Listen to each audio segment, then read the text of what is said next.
구독자 여러분 안녕하세요. 저는 서울에 살고 있는 이제 30대 후반으로 접어들어가는 여자입니다. 여러분들은 살면서 복수를 했던 일이 있으셨나요? 꼭 복수라는 거창한 말이 아니라도 다른 사람에게 통쾌한 상황을 겪게 한 적이 있으실까요? 저야말로 조상님이 구했다 싶은 사건이 하나 있었습니다. 제 인생에 두 번 다시는 겪고 싶지 않은 일이기도 하지요. 사람 속은 절대 모르는 거라고 제가 너무 사람의 겉모습을 보고 판단했다는 경향도 있겠죠. 하지만 아무리 그래도 돈 가지고 사람 급을 나누고 우위를 점치려고 하는 건 좀 아니지 않겠습니까? 결국 아닌 건 아닌 거라고 한 번 딱 아니다 싶으니까 두 번은 안 되겠더라고요. 제가 무슨 이야기를 꺼내서 가지고 올지 궁금하시죠? 10가지색 알사탕 중에 제일 맛있는 알사탕을 여러분들께 선물해 드린다는 마음으로 제 이야기 한번 시작해 보겠습니다. 여러분들 답답한 마음에 시원한 썰이 되길 바라면서 이야기 끝까지 들어주시면 감사하겠습니다. 전 남부럽지 않게 살아왔어요. 아버지께서는 공무원이셨고 어머니께서는 학교 선생님 일을 하시다가 저를 낳고 그만두시고는 동네에서 학원을 차려서 아이들을 가르치면서 살아오셨어요. 솔직히 두 분이 돈을 엄청나게 잘 버는 건 아니셨어요.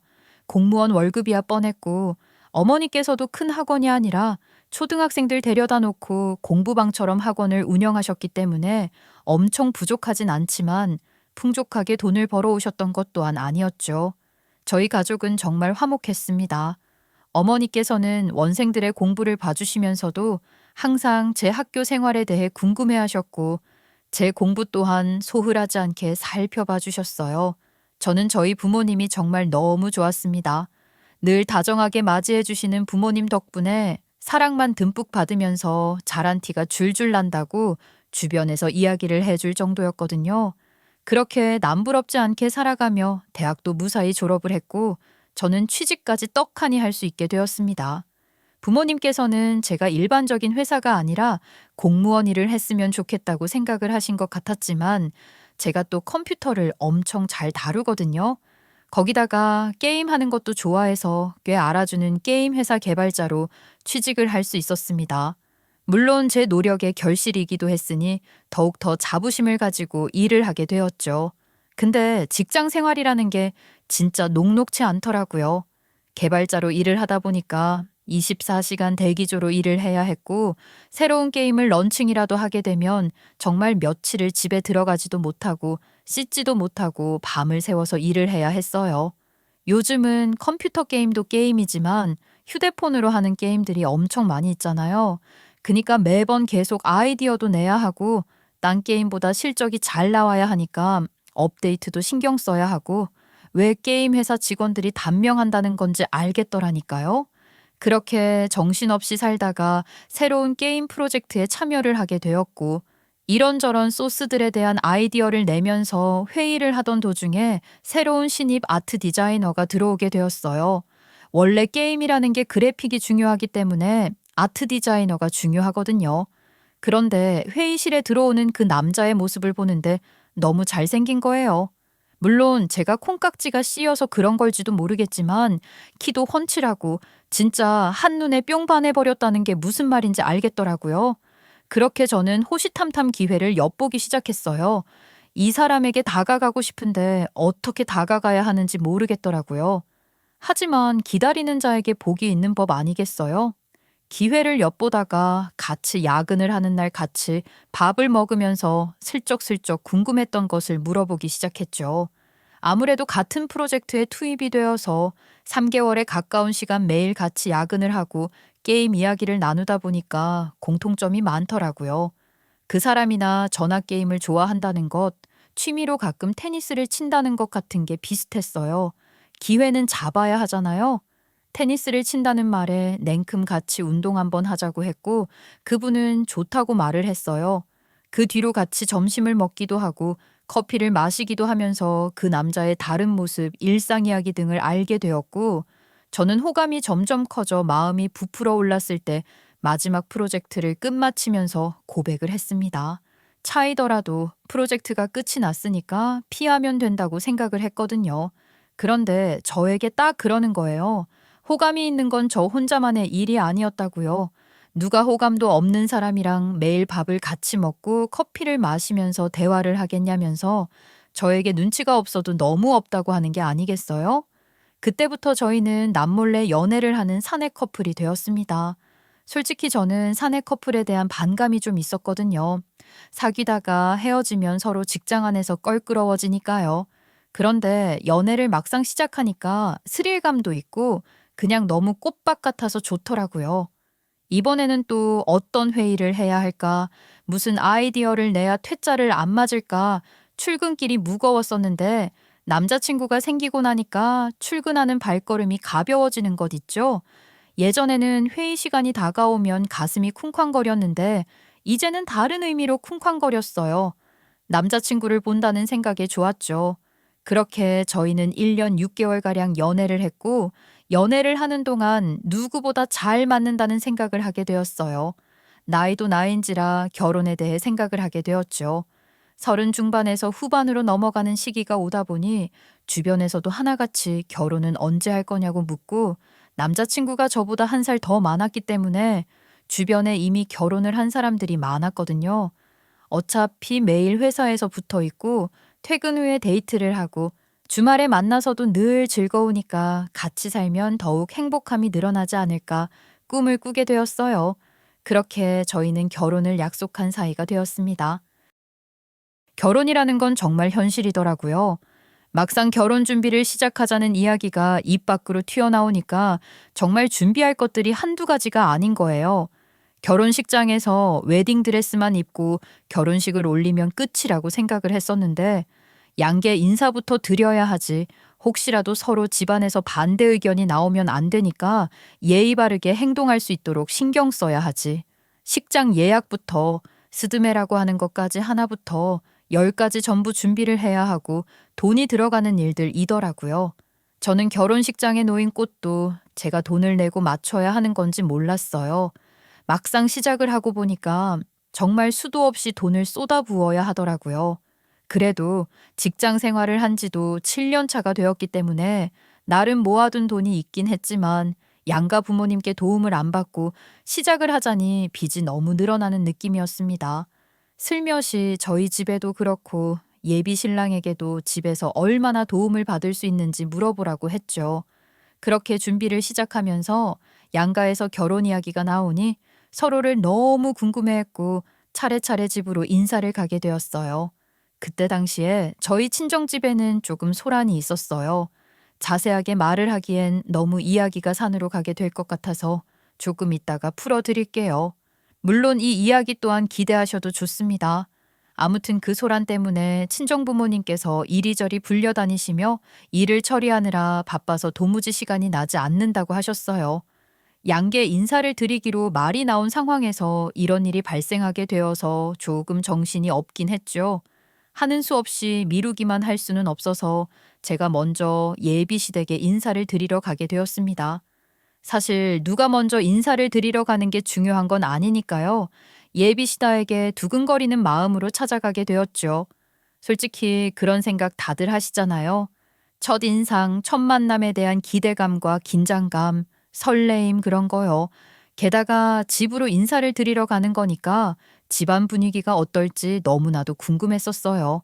아무튼 예비시다에게 가니까 집이 되게 고급스러운 인테리어를 하고 있더라고요. 사실 우리 예비 신랑이 돈을 잘 버는 축에 속하거든요. 우리 회사에 입사를 한 지는 얼마 안 됐는데 그동안 프리랜서로 여러 기업에서 아트 디자이너로 일을 했었기 때문에 경력도 괜찮고 돈도 많이 벌었었죠.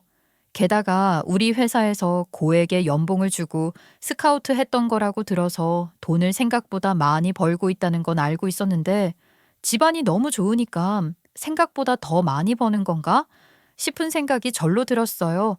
그때까지만 해도 서로의 집안이 뭘 하는 집안인지 그런 이야기를 자세하게 나누진 않았거든요.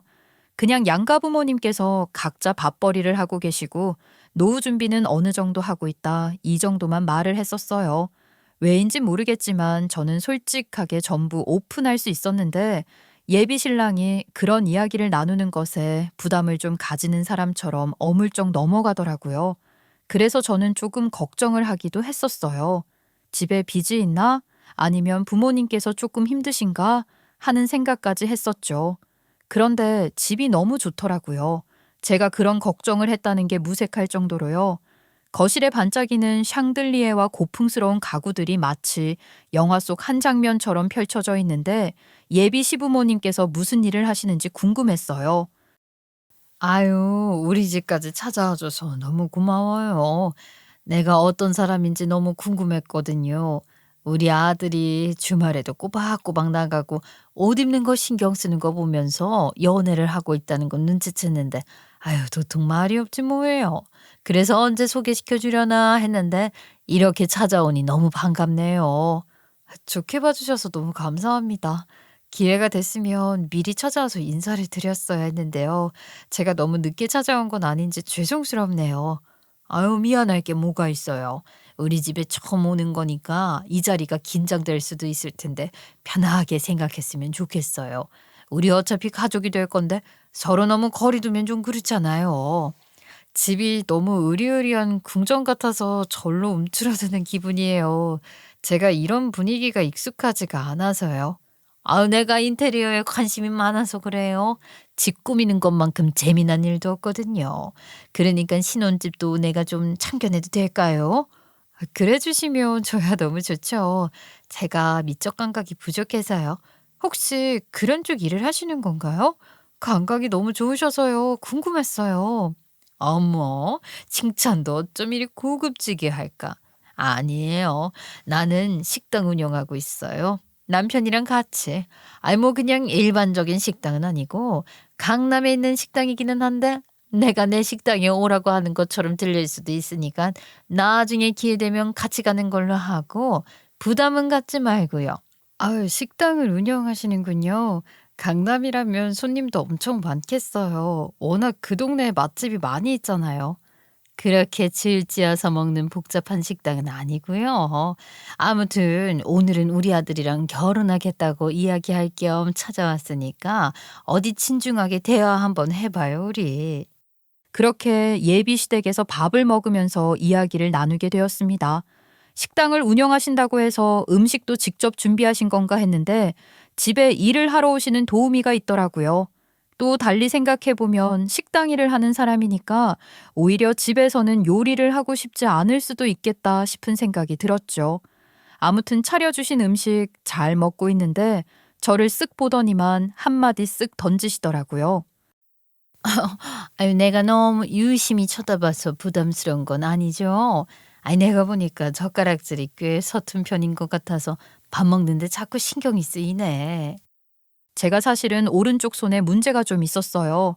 어릴 때 사고로 크게 한번 다친 적이 있었거든요. 수술까지 해야 하는 사고였었어요. 손가락 신경이 붙긴 붙었는데 자유롭게 막 움직이는 건 아니었거든요. 그래서 젓가락질을 기본 정석대로 하는 게 어려워서 제가 좀 특이하게 하는데 그걸 딱 보셨더라고요. 사실 부끄러운 건 아니라고 생각했어요. 제가 못 배워서 젓가락질을 못하는 게 아니라 정말 손가락의 신경 문제 때문에 어쩔 수 없이 서툴게 젓가락질을 해야 하는 상황이었으니까요. 솔직하게 이야기를 하는 게 좋겠다고 생각을 했어요. 아이, 네. 제가 손이 조금 불편해서요. 손이 불편하다니. 왜? 손가락에 무슨 장이라도 있어요?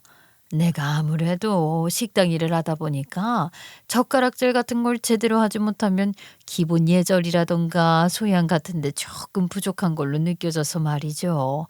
아이, 물론 우리 예비 며느리를 탓하는 건 아니지만 제가 어릴 때 크게 다쳐서 손가락 신경이 좀 젓가락질을 고치려고 노력을 해 봤는데 손가락이 자유롭게 움직이는 편이 아니다 보니까 어쩔 수 없이 서툴게 되더라고요.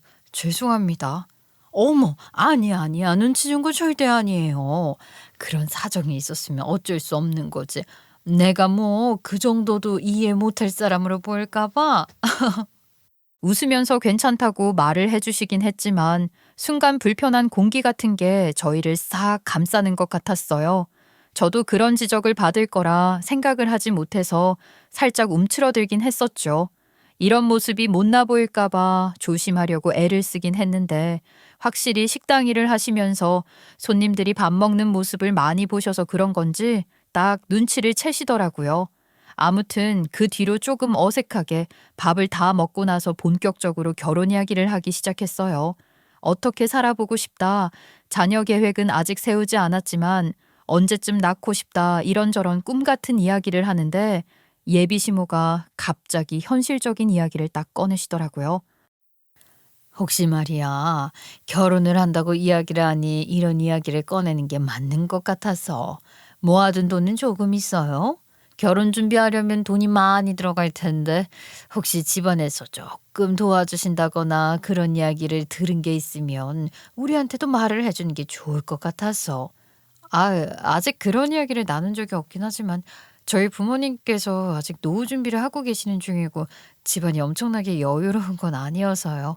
아마 도와주신다고 해도 큰돈을 지원해 주실 수 있는 상황이 아니라서 아직은 얼마나 보태주실 수 있을지 잘 모르겠어요. 이 사람이 저희 집에 인사를 드리러 오는 날 제가 제대로 한번 이야기해 보려고요. 그러니 돈 문제는 제일 먼저 해결하는 게 좋은데 말이야. 그래도 우리는 말이야, 그나마 식당을 꽤 잘 운영하고 있어서 여유 자금이라는 게 있기야 하지만 요즘은 또 반반 결혼이라고 말이 많지 않겠니? 반반 결혼하려면 서로 금액도 딱 맞추는 게 좋을 것 같은데 우리 집 기준으로만 생각하면 사돈댁에서 힘드실지도 모르겠구나. 그러니 사돈댁에서 해주시는 만큼 우리도 준비를 하는 걸로 하는 게 좋겠네. 네. 그렇게 도와주신다고 먼저 말씀을 해주시니까 정말 감사합니다. 아니다, 예. 예전에는 있는 집에서 다 해가는 추세였지만 요즘은 또 반반 결혼이 대세라고 하니까 양가에서 서로 자존심도 지키고 또 뒷말 나오지 않게 정확하게 나누는 게 좋겠구나 싶구나. 너무 서운하게 듣지는 말고. 결혼이라는 건 가족과 가족이 하나가 되는 건데 너무 딱딱 가르기를 하는 말투로 말씀을 하시길래 조금 당황스럽긴 했지만 그래도 뒷말 안 나오게 반 갈라서 하는 거 나쁘지 않다고 생각하긴 했어요. 저도 그동안 모아둔 돈이 있었고 하니 조금 부족한 부분은 양가 도움받고 그래도 안 되면 대출을 받으면 되겠지 하고 생각했거든요. 그렇게 인사를 드리고 난 뒤에 저희 집에도 예비 신랑이 인사를 드리러 왔고 거기서 본격적으로 양가 부모님께서 똑같은 자금을 도와주시기로 말을 맞추게 되었습니다. 저희 부모님께서도 오히려 그게 더 깔끔하겠다고 동의를 해주셨거든요. 우리 부모님께서도 그렇고 저도 그렇고 예비 시부모님께서 강남에서 운영한다는 식당이 궁금하긴 했었는데 알려주지를 않더라고요. 저는 어물쩍 넘어가는 예비 신랑을 보면서 의문을 품게 되었고 저희 집에 인사를 드린 다음 따로 예비 신랑을 붙잡고 물어보았어요. 자기야, 우리 부모님도 그렇고 엄청 궁금해 하시는데 왜 말을 안 해주시는 거야? 어머님하고 아버님께서 운영하신다는 강남 식당 말이야. 그게 궁금해? 사실 이런 걸로 서로 부담 갖는 게 싫어서 그래. 우리 부모님께서도 결혼식 다 올린 다음에 알려줬으면 좋겠다고 말씀하셨었고 말이야. 아니, 어차피 결혼할 건데 이런 걸 굳이 숨길 필요가 있나 싶은 생각이 들어서 그런 거지.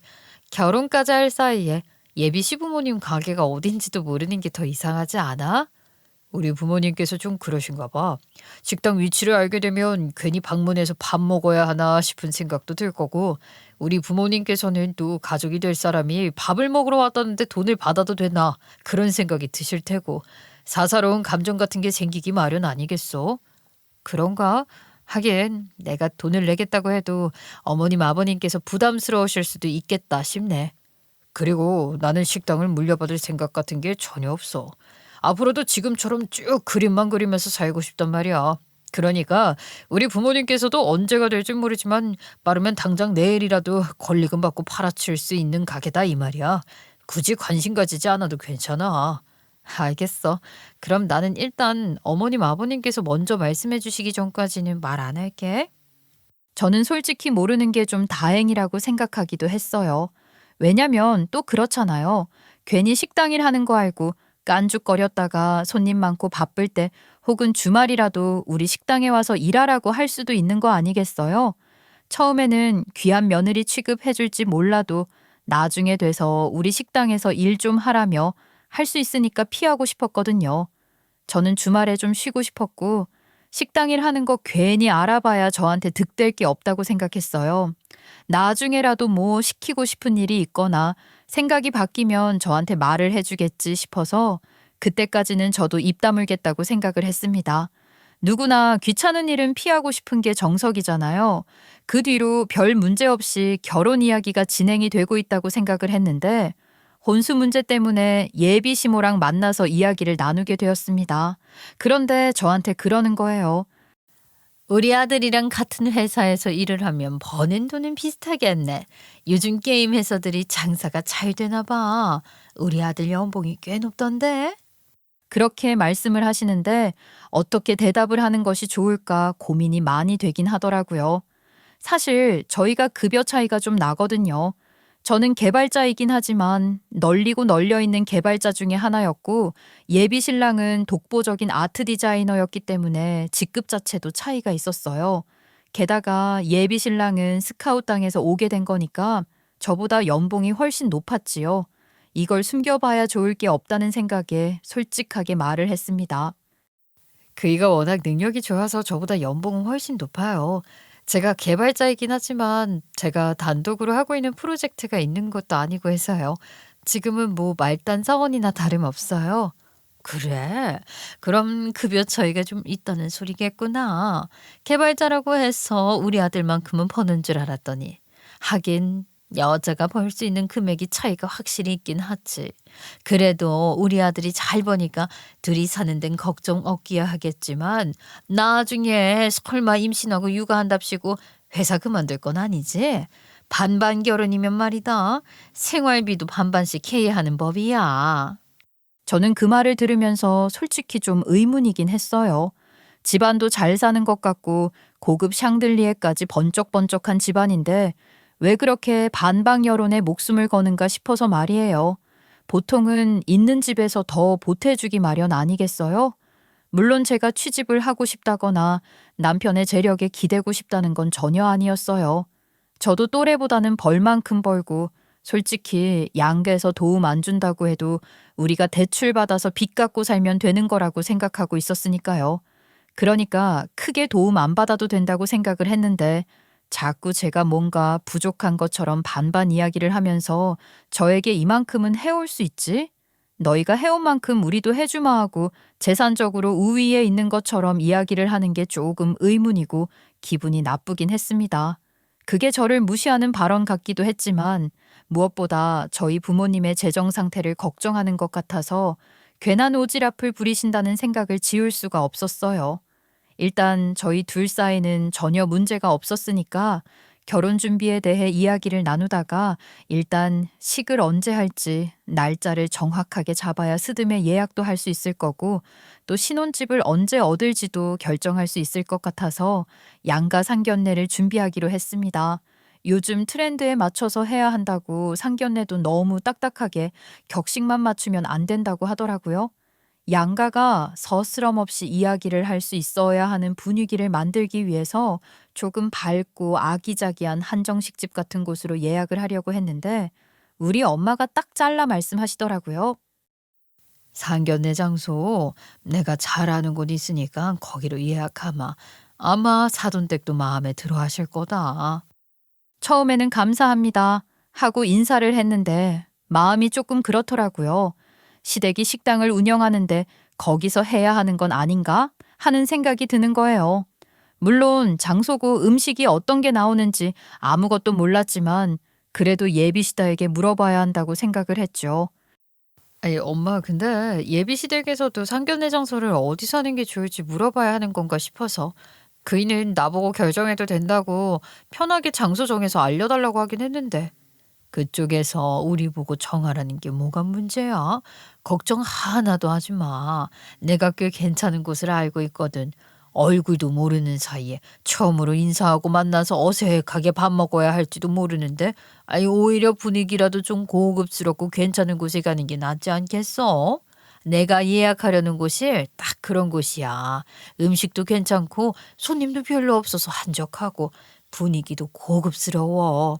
아유, 그런 데는 또 언제 알아보셨어요? 엄마, 나 조금 서운하려고 그래? 딸이 시집 간다는데 너무 좋아라는 거 아니에요? 얘는 나도 서운하지. 아니, 엄마가 초등학교 선생님 일할 때 같이 일했던 선생님들 중에 교장 자리에 승진한 동기가 있거든. 한턱 쏜다고 하길래 가봤더니 그 레스토랑이 너무 괜찮은 거 있지. 여기는 내가 나중에 상견례 하면 오자고 해야겠다 하고 찜해놨었던 곳이라고. 게다가 귀한 인연도 있고 말이야. 응? 귀한 인연이요? 어, 그런 게 있어. 아무튼 한적하니 조용해서 이런저런 이야기 나누기 딱 좋다. 거기로 예약하마. 알겠어요, 엄마. 신경 써줘서 감사해요. 어머니께도 알려드려야겠어요. 그렇게 말을 하고 예비시댁에도 전화를 걸어서 엄마가 식당을 예약하고 일주일 전에 알려주시겠다고 말을 해주셨다 하니까 예비시모가 갑자기 툭 말을 던지시더라고요. 그래? 예약까지 하고 알려주신다고? 나도 차라는 곳이 있어서 거기서 하고 싶다는 생각을 하긴 했었는데. 분명 예비 신랑이 저한테 다 결정권을 맡기겠다고 식당 골라서 말을 해달라고 했는데 갑자기 예비 시모가 그렇게 말을 하니까 난감하긴 하더라고요. 이럴 땐 정말 친정 편을 들어야 하는지 시댁 편을 들어야 하는지 제가 아무런 말도 못하고 가만히 있으니까 저한테 어떤 식당을 예약하신다니? 하고 물어보시더라고요. 아, 강남에 있는 고급 레스토랑이라고만 들었어요. 어머니께서 한번 가보셨다는데 괜찮았다고 하더라고요. 그래, 하필 또 강남이구나. 아무튼 그 고급 레스토랑 이름 좀 알려줄 수 있겠니? 그래서 바로 엄마한테 물어봤지요. 그러니까 엄마도 그제서야 머리를 한 대 맞은 것 같은 표정을 지으시면서 걱정을 내비치셨어요. 어우, 맞네. 예비 사돈이 식당을 하신다고 했지. 괜히 자존심 상하는 일 만든 건 아닌지 모르겠다. 사돈 댁도 강남에서 식당 하신다고 하시지 않았니? 괜히 내가 예약한다고 그랬나? 아니야, 엄마. 어차피 나한테 예약하라고 그 애가 그렇게 말했었으니까 상관없을 거야. 그럼 어머님께 내가 식당 이름 알려드릴게요. 저는 떨리는 마음을 하고 예비 시모께 전화를 걸어서 엄마가 말을 해주신 레스토랑의 이름을 말씀드렸더니 시모가 흐음 하시는 소리를 내시더라고요. 강남에서 식당을 운영하고 계셨으니까 레스토랑 같은 것도 꽤 잘 아시겠다 싶어서 괜히 긴장되는 거예요. 거기 뭐가 별로다, 뭐가 마음에 안 든다 이런 소리라도 하실까 봐요. 그래, 또 보는 안목은 있으신 것 같네. 내가 예약을 하려고 알아봤던 곳도 거기거든. 그럼 상견례 날 레스토랑 앞에서 만나는 걸로 하자. 어머, 정말요? 어머님, 어쩜 가족이 될 사이라서 그런 건지 뭔지 이렇게 마음까지도 잘 통하다니 너무 좋네요. 저희 어머니께서 거기서 모임을 했었는데 음식도 맛있었고 분위기도 참 고급스러웠다고 하시더라고요. 사돈께서 이 레스토랑에서 식사를 하신 적이 있으셨다고? 거기 음식값이 상당히 비싼데 말이야. 저는 안 가봐서 가격까지는 모르겠지만 저희 어머니 동기 모임에서 승진하신 분께서 한턱 크게 쏘신 거라고 하시더라고요. 응, 그럼 그렇지. 그래, 일단 알겠다. 내가 일이 좀 바빠서 이만 끊으마. 그렇게 말씀하시고는 전화를 뚝 끊어버리는데 이게 무슨 뜻인가 싶어서 찜찜한 마음이 들더라고요. 그럼 그렇지라니 그때부터 약간 쎄한 마음이 들긴 했어요. 대망의 상견례 날 엄마가 예약한 고급 레스토랑에 도착을 하게 되었습니다. 저희 가족이 먼저 가서 자리를 잡고 기다리고 있었고 약속 시간이 다 되자 예비 시댁에서도 들어왔어요. 우리가 예약을 구석에 파티션 쳐진 곳으로 해놨는데 아주 조용하고 파티션으로 분리가 되어 있어서 같은 공간에 있는 느낌은 있지만 다른 손님들과는 따로 떨어진 것 같은 느낌이 물씬 드는 곳이었어요. 우리 가족이 먼저 일어나서 반갑게 인사를 했습니다. 아이고, 처음 뵙겠습니다. 인상이 아주 좋으시네요. 이렇게 아이들끼리 좋은 인연을 맺어 결혼을 하게 되어 참 기분이 좋습니다. 사돈 댁도 인상이 참 좋으십니다. 저희도 이렇게 연을 맺게 되어 기쁩니다. 저희 딸이 아직 부족한 게 많아서 걱정이긴 하지만 모쪼록 잘 부탁드리겠습니다. 아이고, 귀한 딸을 주시는데 뭐가 부족하겠습니까? 저희 아들이야말로 잘 부탁드립니다. 아주 인자하신 목소리로 우리 아버지랑 예비 시부랑 이야기를 나누는데 우리 엄마가 싱글생글 웃고 있으셨거든요. 그런데 반대로 예비 시모 표정이 뚱한 거예요. 그래서 우리 엄마가 분위기 좀 풀어본다고 말을 먼저 하셨어요. 저희 딸을 제가 너무 귀하게 키웠는지 할 줄 아는 게 많이 없지만 지금부터 부지런히 살림 공부시켜서 부족함 없이 시집 보내겠습니다. 서툰 면이 있다 하더라도 너그러이 봐주시면 좋겠어요. 시집 갈 때까지 제가 품 안에서 잘 지도 편달하겠습니다.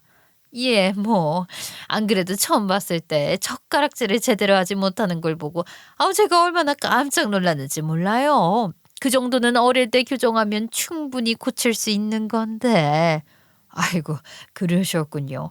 저희 딸이 어릴 때 사고로 손가락을 다치면서 신경이 잘 안 움직여져서 젓가락질 교정은 조금 어려웠네요.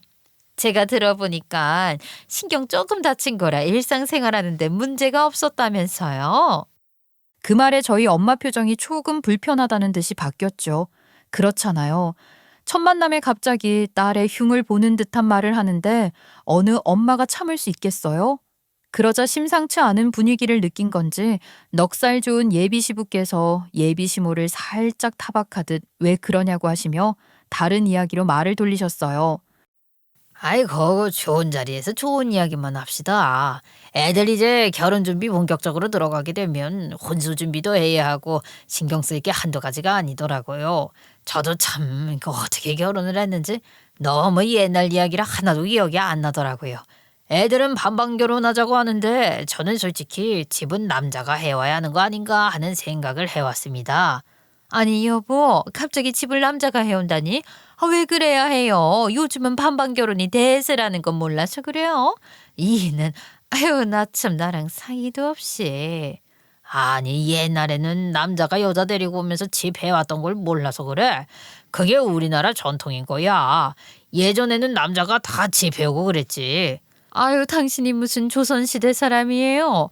전통 운운하면서 언제적 이야기를 하는 거야. 나는 솔직히 반반 결혼도 아깝다고 생각합니다. 아니 사돈, 반반 결혼도 아깝다니요. 그게 지금 무슨 소리십니까?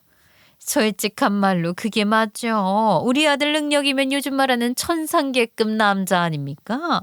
연봉도 억대 연봉에 생긴 것도 훤칠하고 어디 가서 절대 빠지지 않는 놈이라고요. 우리 아들이. 같은 회사 다니면 뭐해? 연봉 차이가 어마어마하게 나는데. 안 그래요? 그래도 저희 딸 남자들만 가득한 회사에서 개발자로 일을 하면서 벌 만큼 벌고 있습니다. 그 자리를 지켜내느라 얼마나 고생을 했는지도 모르시면서 저 참 너무 막말을 하시네요. 그냥 툭 까놓고 말을 해서 벌만큼 번다고 해도 우리 아들보다는 아니죠. 저는 솔직히 말해서 이 결혼은 급이 안 맞는 결혼이라고 생각합니다. 너무 기분 나쁘게 듣지 마세요.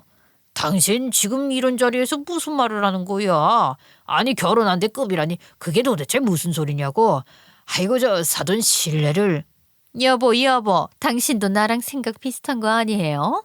우리 아들 훨씬 더 좋은 혼처자리 들어와요.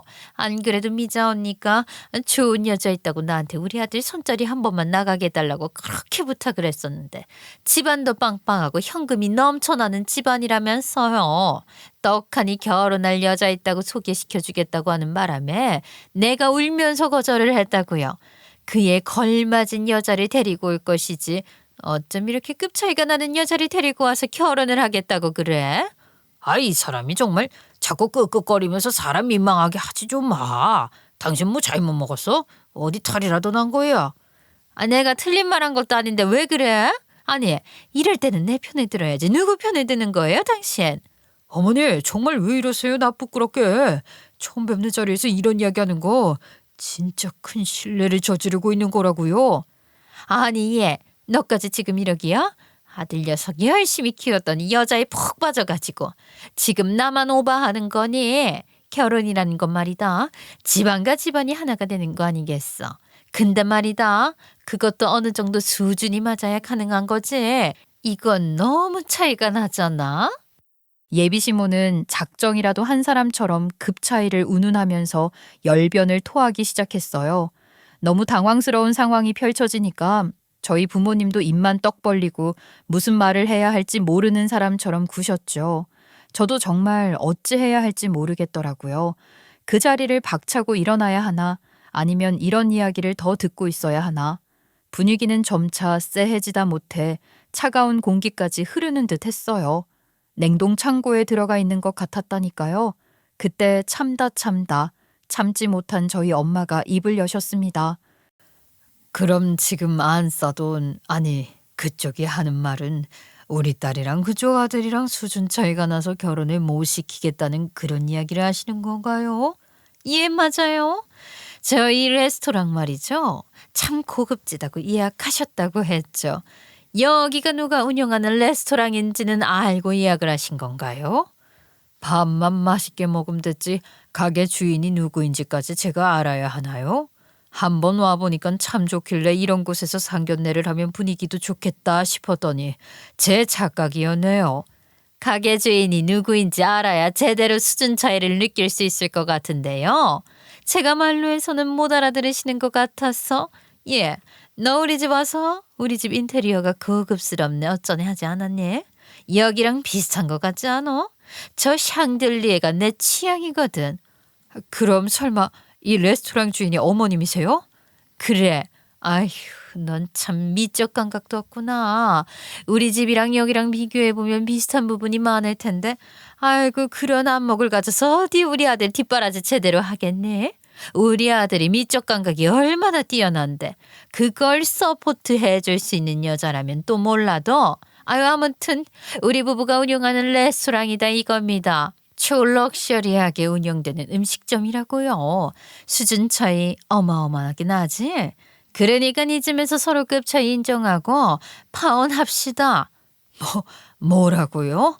아유 참 기가 막혀.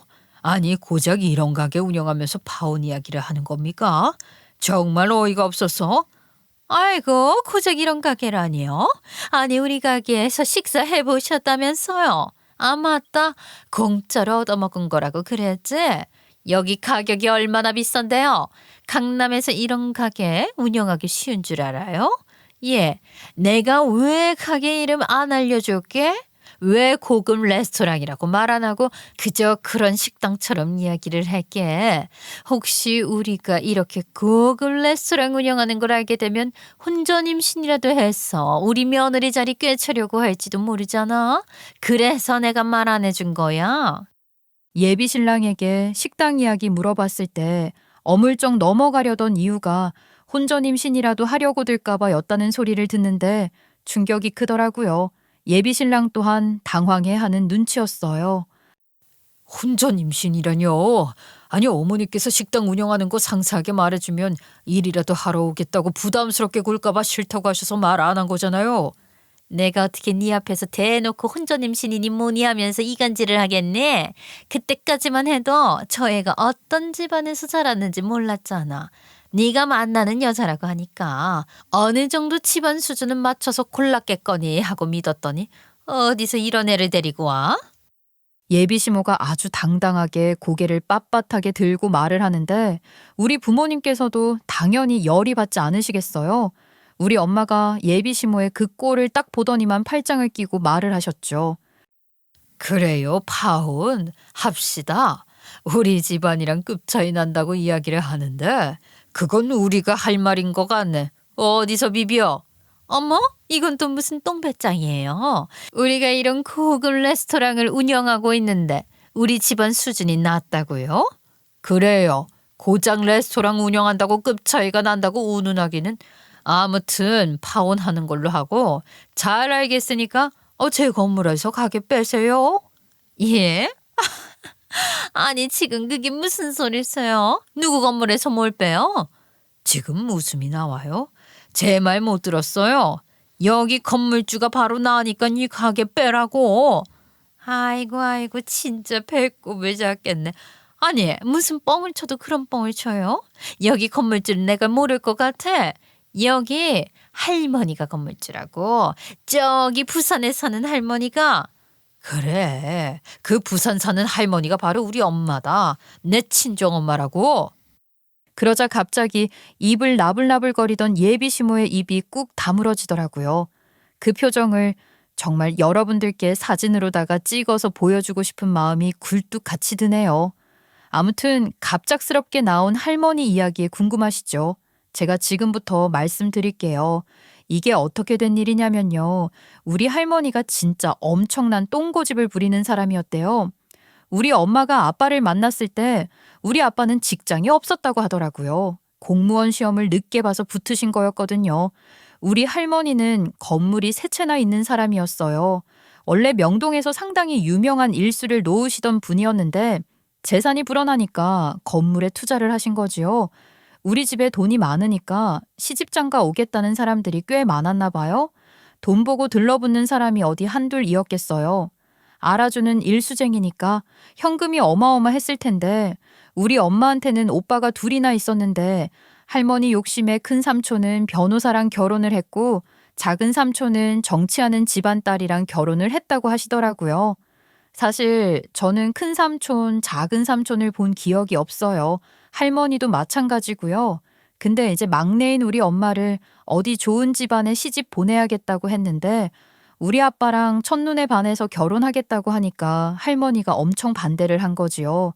그 당시 아빠는 백수였으니까 직업도 없는 별볼 일 없는 놈이랑 결혼할 거면 다 포기하고 집 나가 하고 엄포를 놓으신 거예요. 하지만 성격이 대장부 같았던 우리 엄마는 정말 그 집안에서 누린 모든 것들을 다 포기하고 집을 나가버리고 만 거죠. 그렇게 아빠랑 결혼해서 살림을 차렸고 이후에 아빠가 열심히 공부를 해서 공무원 시험에 합격을 하게 된 것입니다. 뿌리난 할머니랑 아예 등지고 살았는데 할머니가 몇 개월 전에 돌아가셨다는 연락을 받은 거예요. 그 소식을 듣고 우리 엄마 장례식장에 찾아가게 된 것이었죠.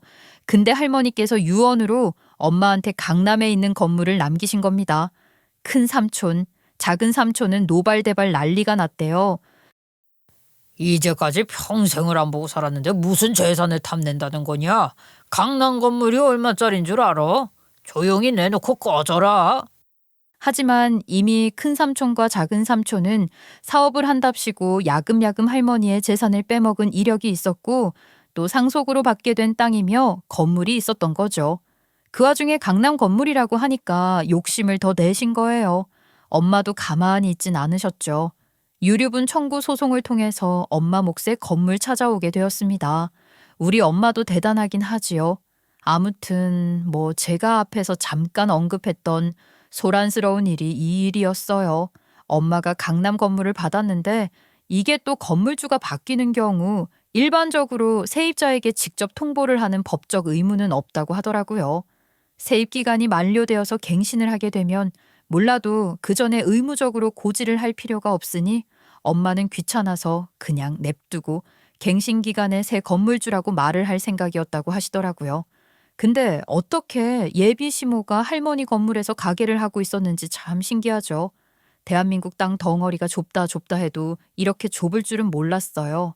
그래서 시댁 식구들은 할머니가 아직 건물주인 걸로 알고 있었던 거예요. 아직 갱신 기간이 몇 개월 남아있으니까 엄마 입장에서는 나중에 밝혀도 되겠지 싶었던 거겠죠. 근데 이렇게 밝혀지게 될 줄 어떻게 알았겠어요? 엄마는 자기 건물에 들어와 있는 레스토랑이니까 친구들이랑 만나서 밥 한 끼 먹었었고 괜찮은 분위기라 생각해서 이 가게로 상견례 자리를 예약하기로 마음 먹으셨던 거죠.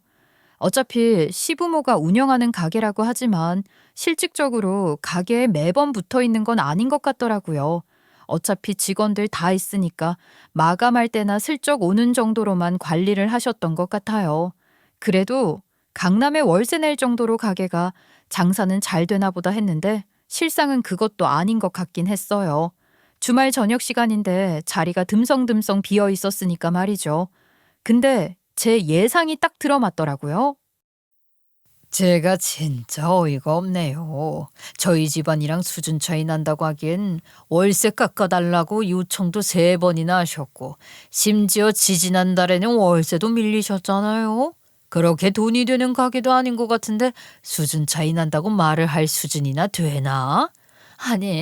아니, 아무리 그래도 그런 걸 까발려도 되나요? 그래서 정말 건물주가 바뀌었다고요? 정 못 믿으시겠으면 등기부등본이라도 떼어 보시던가요. 아유, 아니 그렇게까지. 아니, 그런 이야기는 미리미리 하셨으면 좋았잖아요. 처음에 결혼할 때 현금을 보태줄 수 있는 게 얼마 안 된다고 하셔서 오해를 했잖아요. 지들이 좋아서 결혼하겠다는데 둘이 능력이 안 되는 것도 아니고 애들끼리 알아서 잘하면 되는 거지. 그걸 부모가 일일이 신경 써야 하는 겁니까? 그리고 상속받으면서 상속세 내느라 현금이 없었네요. 이렇게까지 이야기를 해야 합니까? 처음에 빚내서 시작을 하는 것도 부부 사이에 충분히 필요한 경험이라 생각했어요. 애들끼리 좋아서 잘 헤쳐나가겠다는데 부모가 옆에서 일일이 수발 들어주고 도와주고 참견하는 그것도 꼴불견이죠. 어머, 그래요. 지당하신 말씀입니다. 제가 아무것도 몰라서 급이 다르네 어쩌나 했는데 급 다른 거 맞네요. 천상계급은 저희 아들이 아니라 우리 며느리였습니다. 며느리. 아유 엄마 제발 그만 좀 하세요. 부끄러워 죽겠다고요. 얘는 부끄럽긴 뭐가 부끄러워. 내가 오버한 게 맞으니까 정중하게 다시 말씀을 드리는 거지. 아유 제가 생각이 짧았습니다. 이렇게 멋진 사돈분인 걸 이제서야 알았네요. 예비 시모가 갑자기 태세를 전환하면서 웃으면서 천상계급은 우리 집안이라고 말을 하는데 무슨 이중인격인 줄 알았어요. 예비 신랑 얼굴이 벌겋게 달아올라서 발을 동동 구르더라고요. 솔직히 보는 저도 쪽팔렸는데 예비 신랑 입장에서는 얼마나 더 쪽팔렸겠어요. 거의 툭 치면 울 것 같은 얼굴을 하더라고요. 오죽하면 민망해서 제가 다 달래주고 싶었다니까요. 아무튼 예비 시모가 막 혼자 웃으면서 얼른 결혼 이야기 마무리하자고 하는데 저희 엄마가 벌떡 일어나셨어요. 결혼 이야기는 무슨 수준 차이 난다고 파혼하시자니 어쩔 수 없네요. 그럼 그냥 오늘 식사는 여기까지 하는 걸로 하고 식당 주인이라고 그렇게 급 차이 운운하셨으니까 계산은 그쪽 집안에 사는 걸로 하죠. 예? 저 무슨 소리를 하시는 거예요? 제가 아무것도 모르고 글쎄 실언을 했습니다. 인정을 할게요. 자기 실수를 인정하는 어른이야말로 참된 어른 아니겠습니까? 그리고 애들끼리 좋다는데 결혼시키죠. 저 밥값은요 걱정 말고 시키고 싶은 거 마음껏 시키세요. 제가 내겠습니다. 싫습니다. 먹고 탈라면 어떻게 합니까? 아유, 저희 위생청결 엄청 신경 쓰는 가게입니다. 앞으로도 잘 부탁드리고 결혼 준비 차질 없이 제가 맡아서 준비하겠습니다. 신혼집 인테리어도 제가 할게요. 제가. 걱정 마세요. 제가 미적 감각이 참 뛰어나거든요. 우리 아들이 절 닮았어요. 아이 참 싫다니까. 너네 같은 집안이랑은 사돈 못 맺으니까 파혼하겠다고. 예, 네 생각은 어떠니? 저를 보시면서 물어보시는데 저도 그 자리에서 벌떡 일어났습니다. 저 이 사람 보고 첫눈에 반했어요. 물론 아직 사랑하는 마음도 크게 가지고 있지만 결혼은 가족끼리 화합을 해야 하는 거 아니겠어요? 우리 집안이랑 수준 차이 난다고 말을 하는 집안이랑은 저도 결혼 못 하겠어요. 그리고 이 사람이 어머님께 기눌려 사는 거 보고 제 방패막이는 못 떼어주겠다는 생각이 들어서 더는 안 되겠어요. 아니, 얘 오해다 오해야. 내가 일부러 무시를 한 게 아니야. 그러니까 내가 우위에 한번 서보려고 기강 한번 잡아보려고 했다가 큰 실수를 한 것 같구나. 수준 차이가 나서 결혼 못 시키겠다면서요. 무슨 또 기강 이야기를 하고 있어. 아유 그래요. 기강 잡으려고 그랬다 칩시다. 그럼 우리 딸을 앞으로 얼마나 고생시키려고 그런 짓을 하신 겁니까? 이렇게 말도 안 되는 이유로 반대를 하시니 저도 더 이상은 이 자리에 앉고 있고 싶지가 않네요. 그 말에 우리 가족 우르르 일어나서 나와버렸습니다. 제가 마지막으로 나오니까 예비시댁 식구들 다 따라 나와서 잘못했다고 실언한 거 한 번만 너그러이 용서해달라고 비는데 직원들이 영문을 모르는 얼굴로 사장님 왜 그러세요?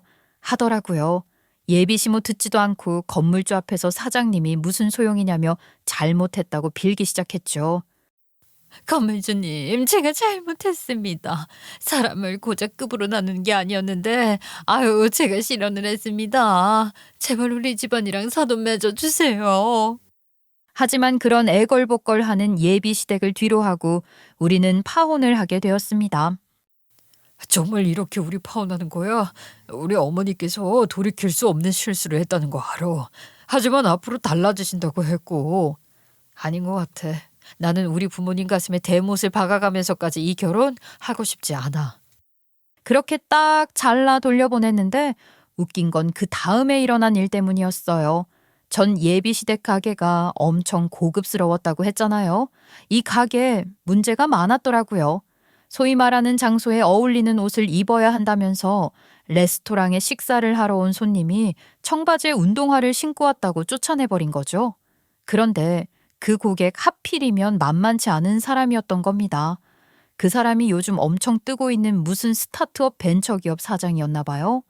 이런 가게는 망해야 한다면서 본인 SNS에 글을 올려버린 거죠. 하필이면 젊은 20, 30대 고객들을 유치하는 사업을 하고 있었고 젊은 사람들이 하나같이 소문을 퍼다 나르면서 입소문이 퍼지게 된 거죠. 그나마 찾아오던 손님들까지 뚝 떨어지고 가게 월세를 못 내서 결국 가게도 정리하게 되었습니다. 저희가 인연도 있는데 월세를 조금만 깎아주시면 안 될까요? 아니, 저희 사정 뻔히 하시면서 이 가게까지 접으면 저희 먹고 살 길이 막막해요. 잘난 천상계급 아들이 있는데 뭐가 걱정이십니까? 강남에 있는 건물인데 손해 볼 수 없지요. 계약 갱신은 없던 걸로 하겠습니다. 그러니까 가게 빼세요. 나중에 식당은 권리금 받고 팔아치울거니 뭐니 하더니만 노후 자금까지 전부 물 건너가고 직원들 월급까지 밀려서 노동청에 신고까지 당했다고 하더라고요. 그래도 그 잘난 천상계 급 아드님이 해결해주지 않겠나 하고 있어요. 제가 상관할 일은 아니잖아요. 물론 집안 차이가 너무 크게 나면 어느 한쪽이 손해보기 마련이라고 생각을 하긴 해요.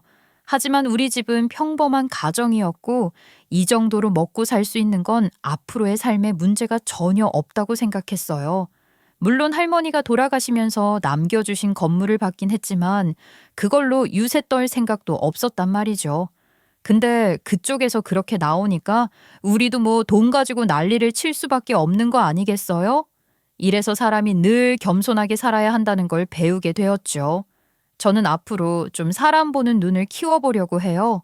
첫눈에 반했고 운명이라고 생각했던 사람이었지만 그 사람만 봐서는 결혼이란 일륜대지사를 결정하기엔 부족함이 있더라고요. 천천히 아직 시간 많다고 생각하면서 차분하게 결혼을 하고 싶은 사람을 만나기 위한 노력을 해보려고 합니다. 앞으로 저에게 두 번 다시는 이런 일이 생기지 않도록 여러분들께서도 딸 시집 보낸다는 마음으로 응원 부탁드려요. 감사합니다.